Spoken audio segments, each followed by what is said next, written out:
Vogue printed an article. I think it is titled "Why It's Embarrassing to Have a Boyfriend in 2025." And I have predicted that this day would come. I think it was probably around 12 years ago or so that I saw the patriarch, a couple of guy associates that I had, we were waking up out of religion and we were finding out how we had been lied to about religion. And so, I'm thinking I'm waking up, I'm awake. But the second part of the awakening for a woman is to realize that the same men that lied about religion to oppress a certain people, classism of people, because it really wasn't about race when Christianity was invented. It was about dominating a mass population of people. It was a military tactic of oppression. You can subdue some people by militia, but you're not going to be able to get everyone by militia. So the other part of war is the psychological aspect of war, which is why religion was created, or the two top religions, Islam and Christianity, Muslims and Christianity. That stuff came from war. And it was created by men to put men in leadership and authority position. And originally the woman was in that position. Just do your own history. It's not for me to go back and forth with anybody about. But years ago, when the term bipolar hit the scene, all the black men were accusing all black women of being bipolar. Not all the black men, but the ones that hate us. Oh, they couldn't wait. The first time you have a mood swing on your period, you're bipolar. They could not wait, and they wore that word out.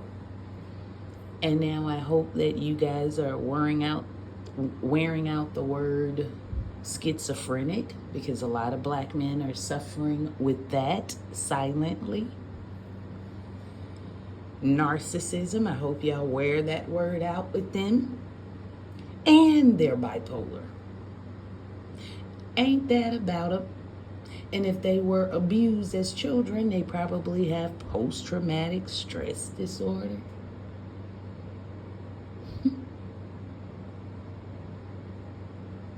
So I knew the tables were going to turn because of the disrespect that black men begin to boldly show. Now, globally, the black man is the least respected globally. Global-wise, if you go to South Africa, I've never been, but I've talked to South Africans who say, oh my goodness, oh no, I would never date a black man. They're violent. They're dangerous. Okay? I've been watching and studying all these docu-series of black men killing black women at an expeditious rate like never before in history. Now, here's the sad part. They've always been killing us, okay? But the way they're shooting us down, ugh. But they beat us to death, and we've usually died slow deaths with black men. Slow deaths, your son going to prison or jail or getting in trouble, and your health is declining because you're trying to be a ride or die for this rotten seed of a son that you have. That's a way to die, Stressing. I lost two mother-in-laws from cancer that told me that people will kill you. If you let people stress you out, it will take your life. They both died of cancer, and they both told me, don't let nobody stress me out. Not even your children. All right? So, black husbands. You know, look at the numbers.